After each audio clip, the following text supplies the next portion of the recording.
തെരഞ്ഞെടുപ്പിൻ്റെ വിധിയെ ഞാൻ പരിപൂർണമായിട്ട് അംഗീകരിക്കുകയാണ്.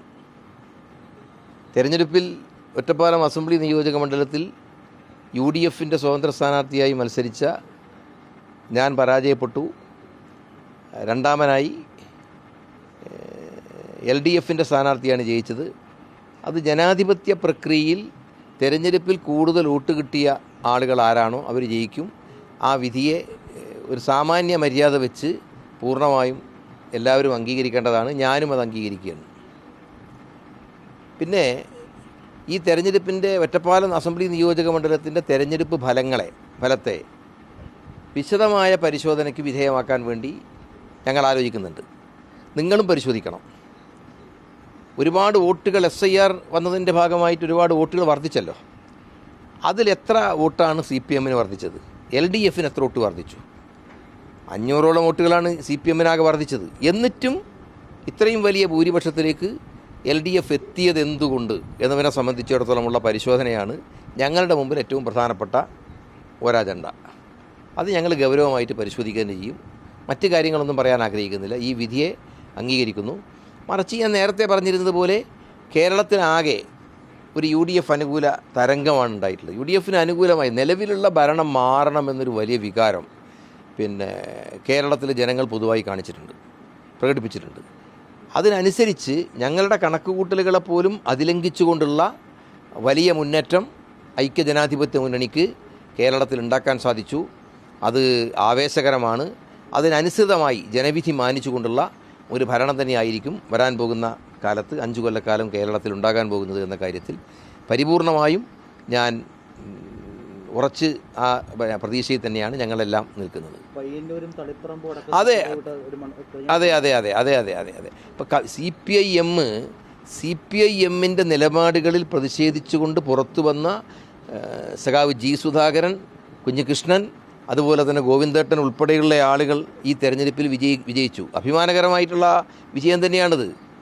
അത്തരത്തിലുള്ളൊരു വിജയം ഒറ്റപ്പാലത്തും ഉണ്ടാകേണ്ടതായിരുന്നു എന്ന കാര്യത്തിൽ യാതൊരു സംശയവുമില്ല. അതിൽ ഞങ്ങളുടെ കണക്കൊന്നും അതിൽ പഴച്ചിട്ടൊന്നുമില്ല. ഞാനിപ്പോൾ അതിനെ സംബന്ധിച്ച് അത്രയും കാര്യങ്ങൾ മാത്രമാണ് ഇപ്പോൾ പറയാൻ ഉദ്ദേശിക്കുന്നത്. അത് CPMന് നല്ലൊരു ഷോക്ക് ട്രീറ്റ്മെൻറ്റാണ് കൊടുത്തിട്ടുള്ളത്. CPMനെ പറ്റി പറഞ്ഞ കാര്യങ്ങൾ അത്രയും. ഞാനിവിടെ ഞങ്ങളുടെ DMFൻ്റെ ജില്ലാ സെക്രട്ടറി സതീശൻ നടത്തിയിട്ടുള്ള പ്രസ് കോൺഫറൻസിൽ നിങ്ങൾ ശ്രദ്ധിച്ചിട്ടുണ്ടാകും. പാലക്കാട് ജില്ലയിൽ അദ്ദേഹം പറഞ്ഞത്ര സീറ്റ് കിട്ടിയില്ലെങ്കിലും പല സീറ്റുകളും വിളകിയല്ലോ. ആലത്തൂർ ഉൾപ്പെടെ കുത്തനെ ഭൂരിപക്ഷം പോയില്ലേ. കോങ്ങാട് സീറ്റ് പോയി. അതുപോലെ തന്നെ ചിറ്റൂർ പോയില്ലേ, തൃത്താല പോയില്ലേ. 3 സീറ്റുകൾ നഷ്ടപ്പെടുകയും മറ്റു ചില സീറ്റുകൾ ആടി വലയുകയും ചെയ്തു. ചെറിയ കാര്യമല്ല. അപ്പോൾ അത്തരമൊരു മാറ്റത്തിനെ സംബന്ധിച്ചിടത്തോളമുള്ള ഞങ്ങളുടെ വിലയിരുത്തലാണ് DMFൻ്റെ ജില്ലാ സെക്രട്ടറി കഴിഞ്ഞ ദിവസം നടന്നിട്ടുള്ള പത്രസമ്മേളനത്തിൽ പറഞ്ഞത്. അതിനനുസൃതമായിട്ടുള്ള വിധി തന്നെയാണ് പാലക്കാട് ജില്ലയിലുണ്ടായിട്ടുള്ളത്.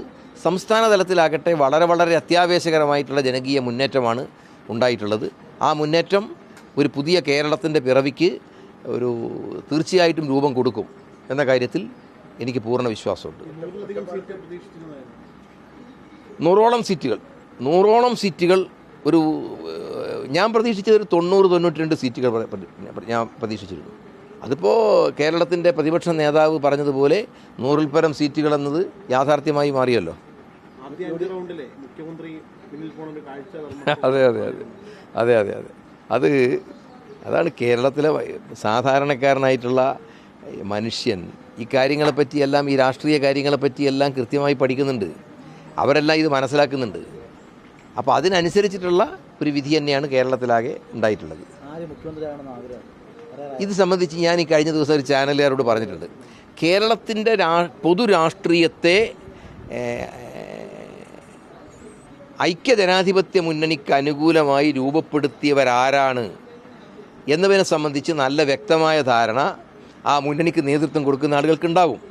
അതിനനുസരിച്ച് തന്നെ എനിക്കും ആ ധാരണയുണ്ട്. ഞാനൊന്നും പറയാൻ ആഗ്രഹിക്കുന്നില്ല. അതൊന്നും എൻ്റെ ചുമതലയിൽപ്പെട്ടതല്ല. എന്തായാലും ശരി, കേരളത്തിൽ ഉറപ്പായിട്ട് ഞങ്ങൾ UDFൻ്റെ ഭാഗമായിട്ട് തന്നെ നിൽക്കുക. യാതൊരു സംശയവും ഉണ്ടല്ലോ അതിൽ. അതിനെന്താ സംശയമുള്ളത്? ടീം UDF തന്നെ, ഒരു സംശയവും വേണ്ട. ഓക്കെ. എവിടെ? ചില ബൂത്തുകളിലല്ല. ഒറ്റപ്പാലത്ത് BJP, അതാണ് ഞാൻ പറഞ്ഞത്. ഞാൻ ഈ കുറേ കാര്യങ്ങൾ ഞങ്ങൾ പരിശോധിക്കുകയാണ്. പിന്നെ മാധ്യമങ്ങളും മീഡിയയും പരിശോധിക്കേണ്ട എല്ലാവരും അത് പരിശോധിക്കണം. എല്ലാവരെയും അതിശയിപ്പിക്കുന്ന രൂപത്തിലുള്ള ഒരു മുന്നേറ്റം വോട്ടിൻ്റെ കാര്യത്തിൽ ഒറ്റപ്പാലത്ത് എങ്ങനെയാണ് BJPക്ക് ഉണ്ടായത് എന്നത് പരിശോധിക്കേണ്ട ആളുകളെല്ലാം തന്നെ പരിശോധിക്കണം എന്ന അഭിപ്രായമാണ് എനിക്കുള്ളത്. ഞങ്ങളും പരിശോധിക്കും. എവിടെ?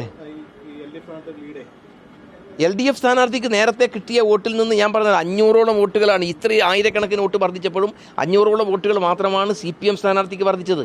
എന്ന് പറഞ്ഞാൽ അർത്ഥം അവരുടെ വോട്ടിൽ വർധനമുണ്ടായിട്ടില്ല. വോട്ടിൽ വർധനമുണ്ടായത് BJPക്കാണ്. UDFൻ്റെ വോട്ടാണ് നല്ലപോലെ കുറവ് വന്നത്. എന്തുകൊണ്ട് എന്നതിനെ സംബന്ധിച്ചിടത്തോളം ഞങ്ങളും പരിശോധിക്കുന്നുണ്ട്. പരിശോധിക്കാൻ ബാധ്യതപ്പെട്ട ആളുകളെല്ലാം അത് പരിശോധിക്കുക തന്നെ ചെയ്യണം. ഞാനതൊന്നും ഇപ്പം നിങ്ങളോട് പറഞ്ഞിട്ടില്ലല്ലോ. ഒന്നും ഞാൻ പറഞ്ഞിട്ടില്ലല്ലോ. ഞാൻ പറഞ്ഞ ഇക്കാര്യങ്ങളെല്ലാം പരിശോധിക്കേണ്ട ആളുകൾ പരിശോധിക്കണം എന്നാണ് ഞാൻ പറഞ്ഞത്.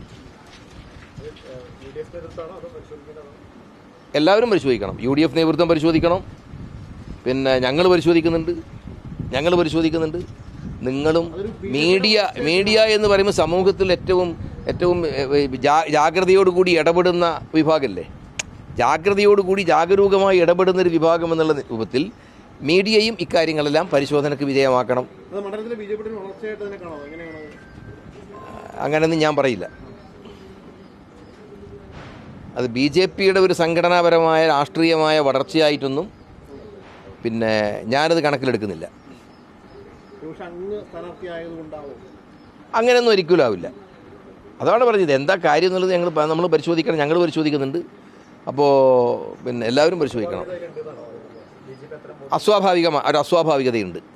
ഒരു സംശയമുണ്ട്. ഒരു അസ്വാഭാവികമായിട്ടുള്ള ഒരു വോട്ട് പിടുത്തം BJPക്ക് അനുകൂലമായി വന്നിട്ടുണ്ട്. അത് പരിശോധിക്കണം. അതാണ് പരാജയത്തിന് കാരണമായത്. ഞങ്ങളുടെ കണക്ക് വളരെ ക്ലിയർ ആയിരുന്നു. ഞങ്ങളൊരു 4000 വോട്ട് 4500 വോട്ടിന് ജയിക്കും എന്ന ഞങ്ങളുടെ കണക്ക് ശരിയായിരുന്നു. ആ വോട്ടുകൾ അപ്പുറത്തേക്ക് പോയി. എങ്ങനെയാണ് ജയിച്ചതെന്ന് വെച്ചാൽ കൂടുതൽ വോട്ട് കിട്ടിയ ആൾ ജയിച്ചു. ആ വിധിയെ ഞാൻ അംഗീകരിക്കുന്നു. ഓക്കെ.